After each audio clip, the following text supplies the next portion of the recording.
Hello, I'm Michael Cantrell, and you are listening to the Prison Officer Podcast, a place to have a conversation about the forgotten cops that work in this country's jails, prisons, and correctional centers. A place for me to try to make sense of a career spent working inside the fence with some of the greatest people that nobody sees or recognizes for the important job they do to keep this world safe. If you love this podcast, hit the follow button, or better yet, share with your family, friends, or coworkers. In more than 28 years of corrections, I have used or supervised pepperball hundreds of times. Now, as a master instructor for pepperball, I teach others about the versatility and effectiveness of the pepperball system. From cell extractions to disturbances on the rec yard, pepperball is the first option in my correctional toolbox.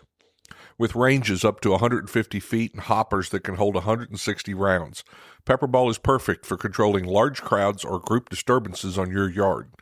Pepperball allows for non-lethal direct impact to control inmates who refuse to comply with lawful orders, and area saturation allows you to achieve buffer zones between groups, or use it for area denial to keep inmates away from security equipment and other accessible areas. To learn more about Pepperball, go to www.pepperball.com or click the link below in this show's information guide. Pepperball is the safer option first. Hey everybody, welcome back to the Prison Officer Podcast. My name is Michael Cantrell, and today I want to introduce you to ILEETA. If you haven't heard of it before, it's the International Law Enforcement and Trainers Association.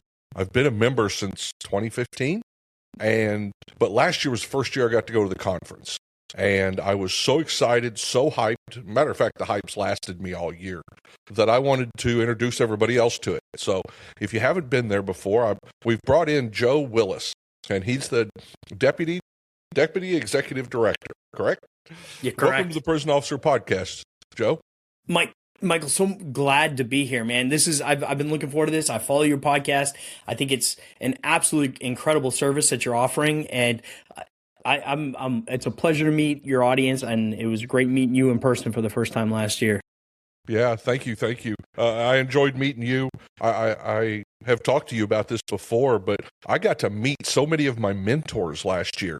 I came to the conference, and all these law enforcement people that I'd been reading articles about and that I'd been read books, and they're there. They're in person, and you get to go sit in their class. And it was 10 times more than what I expected it would be. So tell me about how long ILEETA's been around, and tell me about, this conference and how long we've been doing it too. Yes. ILEETA's been around since 2003. We're almost up to our 25th year, and the organization was started by Ed Nowicki when he realized that there was an absence of trainer development. So law enforcement training was happening. It's happened for generations, right? But when it comes right down to it, the instructor development, a lot of what was happening was just passed from one generation to the next, and the opportunity to build on instructors and how they were presenting, there wasn't a large emphasis on that. So There were a series of other organizations and conferences that existed prior to ILEETA, and they all had great intentions, and there were a lot of great things happening there. But basically, as ILEETA came along, it became very specific about a couple of things. One was, if it's good for the members and we can afford to do it, that's what ILEETA is all about. And we want to make sure that members get as many benefits as they can, but overarching, that they develop and grow as instructors. And so that has been the legacy all along. It was passed from Ed Nowicki to Harvey Hedden, and don't get me lying about the year that happened. Right. In 2024, it was passed from Harvey Hedden. Harvey and Barb Hedden passed it over to Ray and Jen Merlin, and myself and Jill Johannix to kind of take leadership at that point. Excellent. And you're talking about it perfectly. The instructor development, and I've watched this in corrections, and that's part of the reason I wanted you to come on here, and I wanted to introduce ILEETA, because in corrections so much, you go get a certification, and you're an instructor, and that's the last time anybody ever talks to you about it. And you may be a firearms or a defensive tactics instructor for 20 years and never get to go back and learn what's changed, what's new. And that's all ILEETA is about, isn't it? Keeping 100%. Up on what's going. Yeah. How many people have come to ILEETA last year?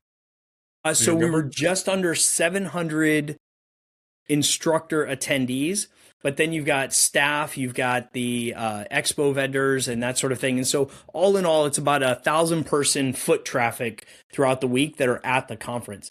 And so in terms of like massive law enforcement conferences, we're not there. We're not IACP and that sort of thing. But when you look at the folks who come to ILEETA, as you've already alluded to, Mike, it's the people who are truly dedicated to training. And a lot of these folks are the one-off sergeant overseeing training, or that person who has left the job on active service and they've moved on to the private sector to do firearms instruction or DT or legal or whatever, and they're looking for their tribe.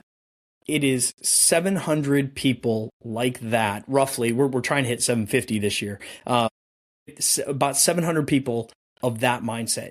You know, Lieutenant Q, drawing a blank on his name, out of Omaha, Nebraska, coined the phrase tribe of trainers for us. And that's literally what ILEETA is. It is your tribe of trainers. It's people just like you. And so, yeah, roughly 700. I felt that last year. I truly did. I mean, I was there for 5 days. I kept talking, you know, you don't want to stop any conversation. I'd be sitting up there and we'd be having coffee in the morning and we're deep into stuff and I got to go to class. And I just enjoyed, and then every night we'll talk about that some more, but there's stuff going on that people don't know about and they've got to know about because it's so exciting. But well, let's talk about the coffee and the that morning thing, right? So like there's this buzz that happens starting at about 7:00 every morning. So the donuts come out, and yes, the stereotype of donuts at a cop conference, but we've got a great donut supplier right there in St. Louis who really does well with the donuts we get supplied, but we've got fruits and all that kind of stuff. But Badge Brew Coffee, say again? There were apples too. There were apples too. That's right. And plenty of apples. And the Badge Brew Coffee supplies the coffee for us. And so Mike and Brandy out of Illinois, great coffee product. And so as you rally around those coffee conversations, whether it is in the expo hall or down on the in any of the coffee break areas, there's that buzz that's happening where people are starting to connect, getting ready to go to class. And it's like you said, it's hard to break away, but those first of the morning conversations, and the Union Station is a great gym too, if you're looking for a good morning workout. And they've got, you know, that morning piece, but then you go to the room where that first class is at 8:00 and it starts. It's like full on, get ready to go. You're going to learn all day. Yeah. Tell me more about Union Station, because that's such a place to have this conference. Dude. It's so centrally located. The hotel's right there. Everything's there. Yeah. So if you can imagine the heart of St. Louis, you've got the stadium and the arch, and like literally where the heartbeat of St. Louis is, that's where Union Station is. And it is one of the most historic areas in the city, where literally it was the hub of America, right? The gateway to the West was literally this building. And so now what they've done is they've completely refurbished it over the last, well, since we've been there in 2017, when the aquarium wasn't there was no Ferris wheel, there were like 2 restaurants. At this point, it has become this massive hub of community and kind of rebuilding of a really great area. But in the hotel, so you've got this massive train shed area that they call the Midway, which is where, you know, people would come and get their tickets and all that kind of stuff. That's where the expo happens. Then on each end are great classrooms. So plenty of places to train and work, and yeah. And I enjoyed having the access to the restaurants too, close. There's some inside Union Station, but I got with a couple of groups and we were just like, hey, come on, we're going to go grab a burger and a beer over here. And we'd sit there and talk for a couple of hours. And so that was nice too, having all that absolutely. locally. Yeah, I mean, so like right across the street, an amazing Irish place, Maggie's. They, you know, typical Irish pub type place. And it's, by the way, ILEETA conference is over St. Patrick's Day, so I would not go over there on Tuesday night. I'd come to our Tuesday night event, which I know you're going to ask me about in a minute. Then behind is like great, like restaurants, landries, all that kind of stuff. And then don't forget Sugar Fire Barbecue is right there. You know, that may have been where you guys went, but there's, I mean, so many good restaurants. Yeah, if you're a foodie, yeah, it's the place to go. So how many classes? One of the things I enjoyed was the fact that I got to just pick. I just went here and there. And classes, I mean, when I've been to other conferences, you know, sometimes you go to this class and it's one person standing up and they know what they're talking about. But I went to like use of force with Von Klein from Force Science. I mean, do you know what that would cost? I mean, I know what it costs. I know what it costs. Yeah, absolutely. Yeah. But you walk in there, you take a class, you go next door. They got corrections classes, which we're bringing on. We'll talk more about. But there was use of force classes. There were PowerPoint classes. What's his name? Z? Well, Instructor Z Zarzosa, Antonio Zarzosa, and Dan Frazier. Two of the, I would say, law enforcement's best, the nation's best, the world's best when it comes to presentation skill and actual presentation development. Two of the best. They present amazing classes. Where else could you get that combination of classes, you know, in a week? You just can't. Yeah, you can't. And so to answer your question, Mike, there's 138 is what it actually works out to as far as total classes this year. Mm-hmm. And that includes panels, that includes, you know, the full spectrum of things. 450 plus hours of training available. So here's what that actually works out to and why this is so important is you take a 2-hour block, 8 a.m. on Wednesday morning. Let's just pick that one. There's about 18 classes, somewhere between the minimum we have. There's 2 blocks that have only 5 classes by design so that people can go to the expo. But other than that, it's somewhere between 18 and 20 classes most of the week. There are a couple that dip down as low as like 14 or so. What ends up happening in that time is you take all of those people, divide that up, and some are out at the range, some are walking the expo. What ends up happening is you've got classrooms that have roughly anywhere from about 20 to 50 people in it. And once in a while, you go to kind of an obscure class where maybe there's less than 10. But that's perfectly fine because what ends up happening is the most authentic conversations and true instructor development. It's not one plenary speaker at the front of the room with hundreds of people in front of them and no time to engage. It's authentic, real engagement.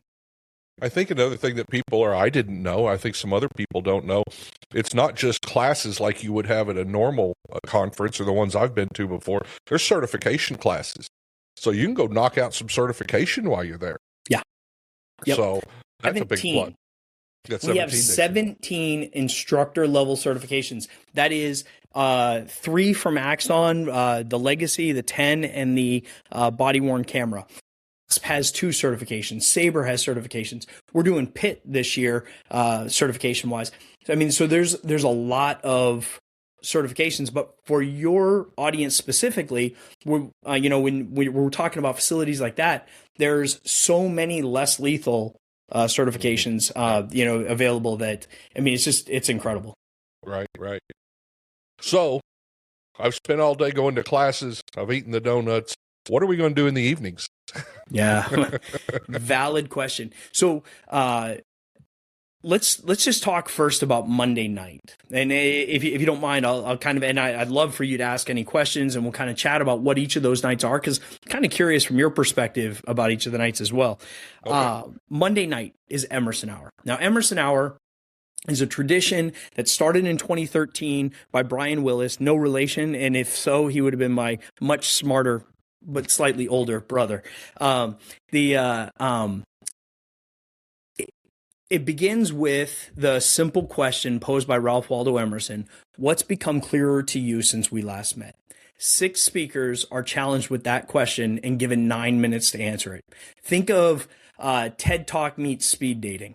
And so in those 9 minutes, speakers who are unknown to the audience, like the audience has no idea who to expect. The other speakers don't even know who the other speakers are. Someone stands up, moves to the front of the room after Todd Fletcher, the master of ceremonies, introduces them. They come to the front of the room and from the heart give a very polished, very authentic answer to that question. Dude, I will tell you, I mean, everything from like the most sincere laughter to just straight up tear jerkers. There were tears last year. Yes. Yep. It is incredibly powerful. And, Todd's an amazing master of ceremonies too, like as the MC. That's the MC's job, is to pick those speakers. And he nails it, dude. Nails it. Yeah. It truly did last year. It was moving. I mean, I wasn't expecting it to be that moving. And, I thought it was going to be more of a TED Talk. But I think it's so much more. It's an emotional TED Talk. It's a real TED Talk is how I would describe it. So, yeah, that's a hell of a way to start the week. Absolutely. It sets the tone. And then afterwards, we have a little bit of a hospitality night. Oh, by the way, sorry, Mr. Marotta. Warrior's Heart, which, by the way, coincidentally not intended, I'm using their coffee cup right now. Warrior's Heart sponsors that night, and they've just really elevated the level of it. Like, it's just such a professional event, and the way Todd MCs it and Warrior's Heart has put their heart and soul into it too. And so we do a little bit of a hospitality afterwards, and the buzz in that hospitality is people are literally just kind of sitting around in these small groups talking about what was happening, kind of prepping for the week. It's the ideal way to start off. Yeah. It's like nothing I've been to a lot of conferences over the years. I've never seen anything like it anywhere. I don't know anybody else that does anything like that. So, yeah, you got to come. If nothing else, you got to come get there Monday for night. The Emerson Hour on Monday night. But get there Tuesday early, night, though. I will tell you this much. Get there early. I'm the deputy executive director, and I was sitting on a shelf on the left-hand side because I couldn't get in there fast enough to get a seat. I will tell you, there is, it is standing room only if you get there late, and it's worth it. Stand there for an hour. Because the conversation is amazing. Tuesday night's probably my favorite besides the Emerson Hour. Tell us what else is going to go on because it's busy. Yeah. So, here's the thing. Tuesday night started a long time ago with Milo. And Milo is kind of a name brand. Like, everybody knows them as the Milo range. They, the simulators, that kind of stuff.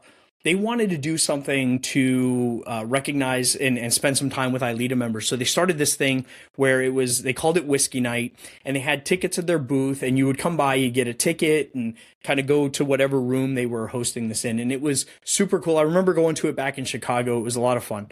But what they did once they got to St. Louis back in, I think it was like 2018-ish, maybe 2019, they kind of raise it up a little bit. They said, we want to have food there. We want to kind of turn it into more of a larger social event. So we went from this thing that was maybe several dozen people in a room to a couple hundred.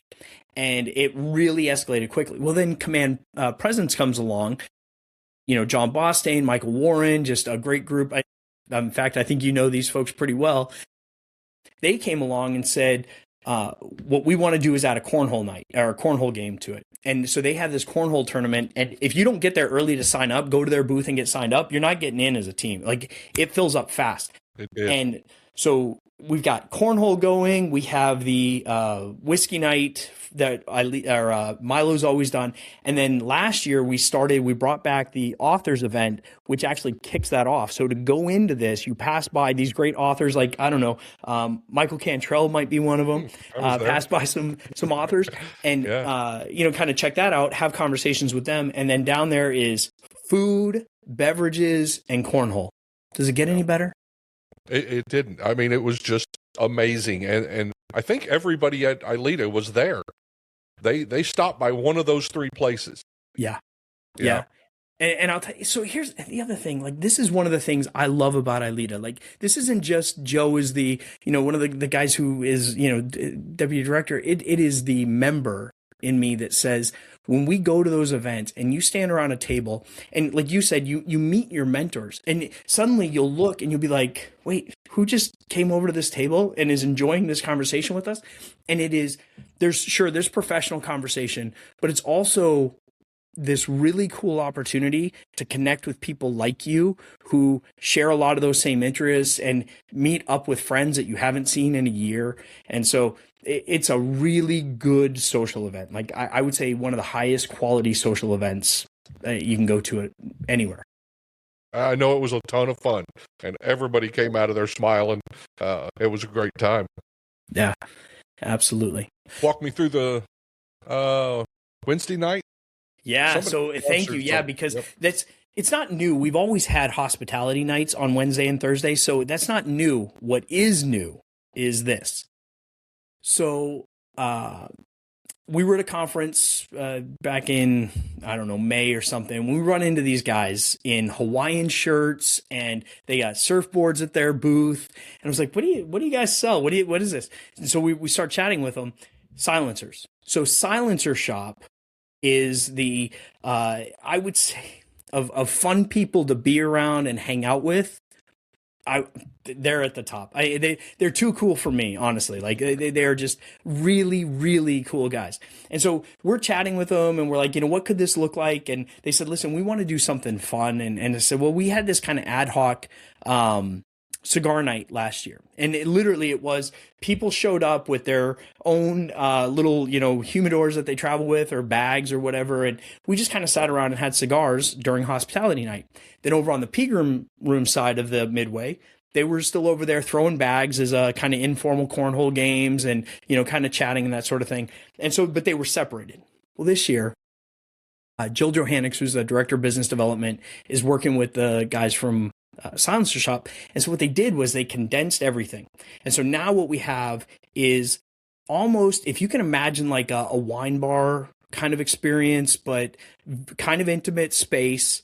We have that available now, and it goes out into the courtyard where we're going to do the cigar night. So very much a low-key lounge type experience, lower volume, not the big impact and the loudness of the cornhole night, but more of a just come hang out and socialize. Kind of a dip in the momentum, but at the same time, I think it's going to be even cooler. Not even cooler than Tuesday night, but even cooler than it's been on Wednesday nights. Like I can't imagine anything like it.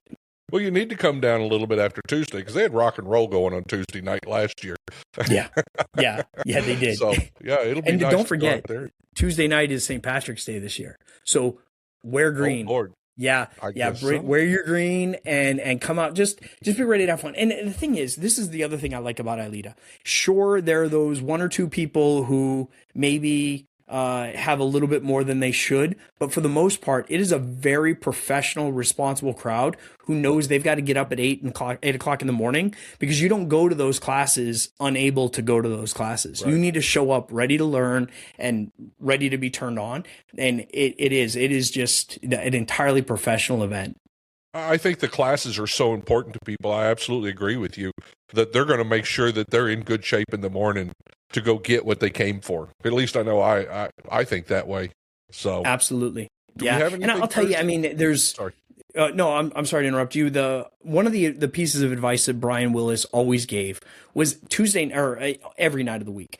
Sit down and just kind of jot down notes from the day, spend a little bit of time in reflection before you go to bed. Great metacognitive space, kind of reflecting on the day, thinking about what you thought about, the conversations you had, get that out. And then in the morning, jump back up and kind of start making notes for the day. And it basically switches your brain on, get ready to go and learn. And so the audience we have at ILEETA is very prepared for that. Yeah. I like that. Wake up in the morning, read where you stopped. You're ready to jump right back into it. Yeah. Kind of get your schedule down for the day, because, again, it gets fast-paced. Like we were talking about at the beginning. You go out there, you grab that coffee and get a little bit of the morning buzz thing happening, and then 8 o'clock, you're in a classroom, and literally it is some of the most meaningful instructor development conversation you'll have all year. Yeah. And it's your tribe at the end of the day. So while you're talking about scheduling, let's talk about the app. Oh, yeah. So the guidebook app is probably the most important thing you'll have in your hand all week, right? It's your schedule. It's the constant chat that's going back and forth. There's a photo sharing component to it. But starting, I wanted to get it out this week, and actually everybody, I'm gonna just go ahead and admit it, I'm the one that's holding it up. I haven't got the schedule in there yet, but all the vendor stuff is already set up in there. Jill got all that done. But it is the go-to source for that schedule. Thank you to Caden AI for sponsoring that. And it is, I can tell you, it's going to be absolutely amazing as far as how well it keeps people on track. It's great. I love that app. That's exactly what it did last year. I'd be lost looking, and it's all right there in your phone. So. Well, literally the map, right? So I'm going to Mike Cantrell's class. I click on his name. Oh, there's his folder. There's that. There's the map to his classroom. Right. And it's all right there. Yeah. Talk a little bit about the folders. I think that, do you see that in other places, or is that, I mean, I think that's kind of new. The fact that a lot of the instructors have pre-filled their folders with information for you before you ever walk in the door. I love that. And that's something we started last year that I'm super happy about. That basically, so, we're both teaching, and so what you have is the ability to go to your folder and drop whatever content you want to share with people. And maybe that's, just a face sheet, here's my bio, that kind of stuff. But that's not what I'm seeing. I'm seeing legit like research. There's research papers that otherwise I would have to be, a member of a school to go get, right? Like there's that, there's, I went into the firearms instructor folder just a little while ago. Dude, dozens of things, like great drills, all kinds of PDFs you can get access to. And so all that's going to be available starting on the 23rd. It goes public to all members. Right now, it's just public to the instructors, but every attendee will have access to all those folders on the 23rd. That's amazing. What a resource. What an absolute resource. You're going to take stuff with you, not just your own notes. Yeah. Yeah. Hey, can we talk about Thursday? That's what Thursday I was going to ask. Is there something Thursday? Yep. There sure is. And this one, shout out to everyone who is coming to the conference. We have it's called Symbols of Service, and it's sponsored by Combative Firearms.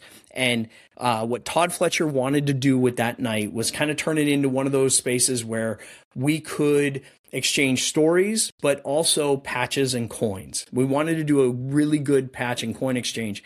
And so Thursday night is dedicated to that, but we're also doing trivia that night. So be prepared, bring your thinking cap, but also bring your patches and coins, because it's going to be an absolutely amazing event for that purpose. Yeah. I know a lot of people that I knew attended, and they were excited, and they came back with stuff that they couldn't have got anyplace else, because you're talking to people from all over the country and swapping patches. It's not just your backyard. Right. So, yeah. Yep, absolutely. Pretty cool. It's pretty cool to have, a patch from another country or a coin from another country. Yeah. So one of the things that, last year we started talking about it a lot, and I know you guys have been thinking about it longer than that, but that's given corrections that invite. This is, a lot of people have thought this is just for law enforcement, just for, on the street cops, but the instructor classes that are there are for anybody teaching law enforcement, corrections, even dispatchers, even, emergency response. Yeah. And thank you for asking about that. And I kind of want to engage in the conversation with you. You and I had a brief conversation on our Learning Lab podcast the other day, but kind of in this space for this audience, the relevance of it. Here's the way that we look at it. So, there are very few things that are instructor development related that don't cross from one side to the other. And even those that do, there's still contextual things we can pick up on, still some changing of ideas. And when you see a good instructor instructing, it's motivational. And so one of the things I really liked about it, and I got this from the class that you and Captain McRoberts and Gary York and some others, Ron. The conversation that was happening there was, I don't think I even knew. Like, I always kind of said it, like, it's all relevant, right? I mean, if I am with a small team of road police officers and I make entry into a bathroom, it is the same to take somebody down. It's a confined area, and the tactics are largely the same, right? And so you talk defensive tactics, you talk any of the interpersonal skills, any of the mental health stuff. It spans. And I've always been kind of frustrated with that's law enforcement only conference, but it's not. And then hearing you all talk about it, and I'd rather just kind of turn it back over to you and kind of answer some questions for you. The relevance became even more clear to me that it matters across full spectrum. Yeah, corrections isn't someplace that people often look, but, and I talked about this on a podcast not too long ago, correctional officers are often very good decision makers. And that's because of the fact we get so much practice. You know, you're making sometimes life-altering decisions multiple times a day, like a police officer, but that makes very good decision makers. But we don't take care of them the same way. We don't teach them about decision making. We teach them about use of force. In a riot situation, we teach them about riot control. But the big things we kind of miss, and I think law enforcement has been ahead of the curve for a long time when it comes to emotional intelligence, when it comes to the decision making and how to make a decision, and all that type of. And they're not soft skills; they're absolutely hard skills too. Right. But we need that, and this is one of those places where corrections can come. And if you don't want to go to that class, you don't have to go to that class. You can go to that class. You can go, and I've told you before, I was so lucky because I went outside of my profession and went to law enforcement class. I became a breaching instructor with cops. I went to leadership classes with cops because that's what was available to me at the time. But we've got specific corrections classes this year, and they're growing every year. And if you don't want that, step over, because you're absolutely right. Less lethal decision-making, force science, their classes. I mean, it doesn't matter if you're a cop or a correctional officer. That goes down the same lane. We're facing the same stuff when we're dealing with an inmate or a suspect. So it's so open, and I just want to see the instructors come and be part of ILEETA. I know that you guys have opened your arms and said, we want you here. We want you to be part of it. And that's part of the reason we're doing this, is because I'm going to put this out on my social media and just show everybody in corrections, hey, there's something there, because I didn't know that. I know there were a couple of, when I back in 2010, a couple of conferences wouldn't let me go because I wasn't law enforcement.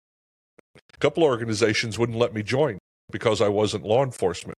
Even though I was on a statewide SWAT team, I was, K-9, I'd done this stuff, I couldn't be part of their organization because it didn't say law enforcement. And so we're past that now. Way past it. And you guys have your arms open. I'm sorry. You guys have your arms open. You've embraced us, all of us, Gary and Robert McRoberts, and Bob Duffy. I'll tell you, and we were kind of running down that list. So you take, even Ian Tyndall and the rest of the crew coming from Australia. That's corrections based stuff, and across the world, there are great things happening in corrections, and you and I have had this conversation a couple of times in different ways. When we look at the ability to read a room, the implicit use of emotional intelligence, there are few professionals who have the requirement to do it right, like correctional officers do. Because unlike law enforcement that has a much broader population and the ability to interact with a different population throughout the day, and are armed all the time, that's not the same. And there's a lot of interpersonal skills, a lot of defensive tactics training that come with just natural training and experience of working in a facility that aren't necessarily the same emphasis when it comes to the other side of the profession. And I've always looked at this, and I think you agree, but you said something earlier that kind of caught my attention. Is it's one profession, just two sides of the same coin, right? Yeah. Like it is, at the end of the day, one set of job over here, one set of job over here, and it's the same group of people with the same heart to serve in the same way in very dangerous environments. And so, you got down in the DT room, Bob Duffy. You've got, the soft and not smart, not soft skills that you're teaching on emotional intelligence. You've got Gary York talking about escapes. You've got Ian Tyndall talking about a communication system. There's a lot of great stuff happening that corrections officers are teaching that I think the other side of the coin, the other side of the profession, should really be paying attention to. We're all sheepdogs. Both sides we're sheepdogs. True story. So one more thing I want to say about, while we're talking about corrections, the thing I learned most about corrections, and I'd been in this 30 years when I started the podcast, there's been more than 160 countries tune into the Prisoner Officer podcast. ILEETA is an international law enforcement Association. Okay. So I'm inviting everybody out there. I have people listening from Thailand. 11% of my listeners are from Australia. Wherever you go in the world, there's somebody sitting in a broken chair watching an inmate in a cell. That's what I've discovered, right? So I just want to make sure everybody knows this is ILEETA. It's international. So all those countries, if you're listening, reach out, look this up. It's just amazing. Yeah. And there's something for everyone. And it's interesting you said that, because we're talking, corrections, but even within corrections, there are, and you've actually kind of helped, shine a light on some of this for me through the work you're doing, is there's an incredible investigation component to corrections. There are special reactions teams on the side of that coin as well. And so while I kind of knew it, there's a lot of light that's being shined through these conversations that I don't know we would have had otherwise. And so as you look at whether or not it fits for investigations, yeah, there's some great investigation classes that happen every year at ILEETA. There are, if you are in a position, and kind of help me out here as far as firearms for guards. I know you've got towers. I know there are times where correctional officers will use and have positions requiring firearms. Sure. Do you mind explaining that to me? No, most correctional officers are going to be qualified on at least a weapon. I would say most of them are qualified on shotgun, pistol, and rifle, especially if it's a prison. Now, maybe not the jails. They may just be qualifying on pistol or some maybe shotgun with that. But if you're working state or federal prison, you're qualifying on all three every year. A bunch of firearms instructors out there. Those firearms instructors are at FLETC. I mean, we actually have some of the top firearms instructors in the country that teach in the Bureau. So if you want to up your game, you want to talk to people like Todd Fletcher, who I've been watching on YouTube forever, this is the way to do it. You mentioned, and I never get his name right, Assad? Mayoub, yeah. Masad Ayoub. Yeah. Yeah. He's a member of Unfortunately, I don't think he's going to be there this year, but there were times where, that was like, so cool to see him for the first time. Yeah. Yeah. Yeah. Yep. So yeah, absolutely. Less lethal. You mentioned that. That's huge. We've got, I think, some of those 3 less lethal courses outside, like firearms type. You got the less lethal for patrol. There's another munitions course. Then we've got 3 different chemical irritant courses. Use of force instructor by Defense Technology. So there's a lot of that option. I'll tell you what I'm waiting for, too. You mentioned Milo. I talked to Milo earlier this year about corrections-specific scenarios. And so I'm waiting to see those come out. I'm excited about that. And, we'll be able to step up there with a 40 or step up there with a pepper ball and actually go through those scenarios. So that will be amazing for corrections. Yeah, absolutely. Man.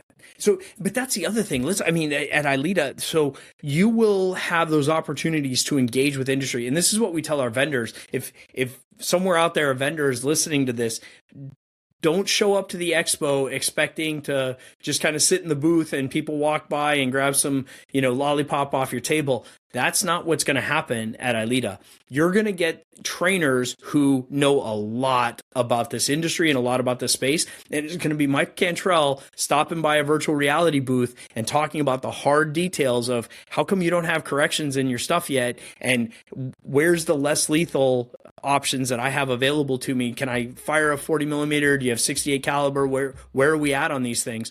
And ask the hard questions. So just be ready for that. Yeah. I was impressed last year. One of the booths that got me, and I'm sorry, I don't remember the name, but they had virtual reality and they had these pistols that you engaged. And I was like, oh, that looks like, a toy. And Miles Cook's the one that said, it's not a toy. And I walked over there and this thing weighs like a pistol. You drop a magazine, you do this and it drops the magazine. And it Ace was Virtual, amazing. I think, is probably who. Yeah. Yeah, it was amazing. I had never touched anything like that before. And so cool. Yeah. And actually, this is one of the things I was going to challenge you with. Get involved in the conversation this year as we talk about the synthetic training environment. There will be a much larger conversation about what that is and what it's becoming. And there's a panel every day talking about something, that's largely applicable. And on Monday is the Future of Training panel. It's headed up by Jennifer Hall. She's a sergeant out of Louisville, and is just a phenomenal researcher. She's got her PhD, but she's a great cop, and that's her background there too, right? So she's the right person to lead this. But on the panel, off the top of my head, you've got Paul Taylor, self, Austin Witt, and Lon Bartel. And so in that group, we're talking about what the future of training looks like. And as we kind of lean towards you've got the synthetic training environment, but you also have an analogy I've been using lately is where real meets synthetic meets real again. And that's where this training happens, and you've got to be able to transfer it. And there's so much to be discussed there. So I'm asking you, Mike, get involved in that conversation with us this year from the corrections perspective. I'd love to. I was just on a morning show with a couple of guys out of Canada, Keith and John, and they were talking about molt. Have you seen this? Mm-mm, and you type in, I want to move through this virtual area. It's like a video game as a big pink rabbit. And so you can do whatever inside there. You're inside a world, and it's bigger than a video game, and it's more detailed. And my brain was going, I could put them in a prison. I could walk officers through a prison. That would just, be so amazing that there's no other way to do that. Connex boxes doesn't do that. Cardboard walls doesn't do that.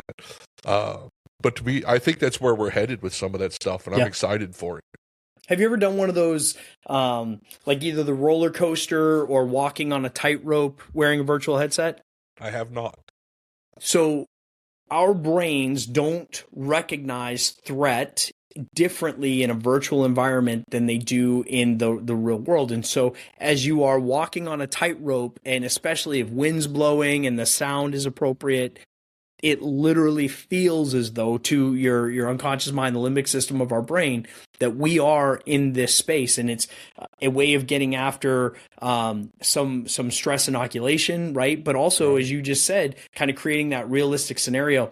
A few years ago, I went to Axon's conference, and there was a demo of a VR capability, and this was before law enforcement had really started to invest in it. It was more, in other spaces. They took us through a scenario as social workers going to a home to remove a child. And it was law enforcement context to a certain extent, but it was definitely more social worker oriented. And in that moment, like you're able to look around and see 360 degrees. The wind is blowing, and there's clothes on a clothesline, and you're walking up to a trailer, and there's a child there who looks lifelike, is real, and that's the kid that's there, and the mom and dad are there. And this was, I don't even know how many years ago, but it was incredibly realistic. Wow. We're there, man. That's where training's happening. Yeah. My wife is, and this is just kind of on that. She was an elementary school teacher, went to school for it. And I guess babies, they would put them off over like a picture of a canyon. Little babies, you don't learn that until you're like a couple of years old or 18 months old, whatever it is. They'll just walk out there. And then as you get older, you learn that there's a reason to have fear. And so visual will do that. That's what I thought of when you were talking about that. Even when you know it's not real, it's still real to that unconscious part of your mind. Yeah. That's amazing. Absolutely. Did I miss anything? What else we got going at ILEETA? No, I think you hit the nail on the head across the board, everything we've got going on. I mean, we've spent a great 40 plus minutes together kind of having this conversation. So I think you hit everything. Only there's so much more, right? Like I know you and I could literally sit here and talk about like all the greatness and all these great classes. What I really wanted to, for the community corrections, probation, parole, it was so awesome meeting. I'm guessing you probably got a little bit of that audience as well. Ron Scheit is he's a probation and parole officer, great guy, great trainer. I'd heard of him before I came to ILEETA. Yeah. Yep. And he's on our advisory board and is just a phenomenal trainer, but he's also one of the nicest guys you'll ever meet, right? Like I just love talking to him. But I did not realize, once again, like the connection we have until, sitting down talking to him, how closely related a lot of these things are. And there's, for your community corrections, probation, parole, there is a tremendous amount of crossover as well. And so we had last year, we had a couple of different instructors from that community come, hoping to get some back for 27. But in the meantime, in fact, actually, if you are an instructor, do you mind if I plug that real quick? Sure, absolutely. Okay, if you are an instructor and you want to kind of step out onto the world stage and have this conversation, join Mike and some of the others that are pushing the boundaries of where these two lines meet on that same side of the different sides of the coin. Put your proposal in and follow us on ILEETA.org. And I'm sure, Mike, you've mentioned ILEETA on your podcast many times. When the proposal window opens on June 1st, I may bug you to kind of drop the mention to everybody to say, Absolutely. hey, we're seeking proposals and we want to see you there, because there's a conversation to be had and we want all aspects to be part of it. I've shown a little bit of my ignorance today, but I genuinely appreciate what Gary and Mike and Captain Mac and Ron and all of these others have done to help educate me over the years. There's an entire profession that needs all aspects of this conversation, and we'd love for you to be a part of it. Yeah. Probation and parole, even an old dog like me can learn something, because last year I had somebody tell me, and it makes perfect sense. Probation and parole is routinely put into situations and places that law enforcement trains a lot for. And probation and parole doesn't get that same level of training, but they're dealing with people who are in or out of jail, corrections, whatever. They're dealing with emotional situations. They're dealing with domestic stuff all the time. But they don't get that same level of training that sometimes law enforcement gets to go deal with at the same places. So this is a great place to come and get your feet into those areas, get your butt into those seats in those classes that will help you with that. And the arms are open, like you said. We not only welcome, but we want the connection. We want this engagement. We want the interaction, and we want to learn from each other and share when appropriate. So the more the merrier, and everyone is welcome. As John Bostaine teaches me, iron sharpens iron. So we can absolutely sharpen each other. As one man absolutely sharpens another. Yeah. So if you're listening to this, please go to ILEETA.org. Go check it out. Take a look at the conference. If not, I started off looking at the journal too. We didn't even talk about the journal. Yeah. Every quarter, great articles from those same people who are going to be doing instructing. So check out that. Check out the journal. Check out the membership, of course, and you get access to all that stuff. Any final words, Joe? No, Mike, I think you hit the nail on the head. Thank you so much for just letting me be here and kind of talk about this organization that, we both love very much, and share the ILEETA story as much as we could in this time. But there's so much more to it. And so you'll have to join us in St. Louis to get that. Yeah. I know you've been busting your butt. Thank you for everything you do. Because I've been watching, I watch you work and work and work, make sure all this goes perfectly, and it does. And so thank you for everything you and Ray and everybody does to make this a great resource for all the rest of us. Yeah. And from my perspective, do you mind if I pass that on to the volunteers and Jen and Jill and the conference staff? And I mean, we would be absolutely lost without the support of everyone else. So I will take your compliment and with gracious acceptance, but I'm going to pass it on to everyone else. Perfect. Have a great day, Joe. You too. The fundamental philosophies and principles of the organization have stayed consistent since the start. It's about the membership. It's about us facilitating training that's going to raise the bar for the profession as a whole, facilitate that learning and that growth for people in the profession that are interested in what can we do to do a better job to prepare our people for the complexities and the challenges of the profession that they're in. We're an association that's committed to trainers and to training that also happens to run a world-class conference. We have an entirely packed schedule over the course of a week. Every night at ILEETA is designed to get trainers to connect to each other and to the industries that support training and law enforcement. And the environment here in Ed was very intentional about creating this culture where it's a culture of peers. It should be on your bucket list of things to come. Once you've been here once, then you'll understand what all the buzz is about. ILEETA is more than a conference. It's not just sharing of academic theories, it's practical application for that research and that information. It's important to have a connection with like-minded people who are going through the same struggles, have been through the same struggles, knowing that you're not alone and that you have people that you can reach out to is something that a lot of trainers need. This conference will always be the cornerstone. This conference will always be the pilgrimage that trainers take every year to find one another. So just that connection is a critical component and an important piece of being part of this community of trainers, which is what it is.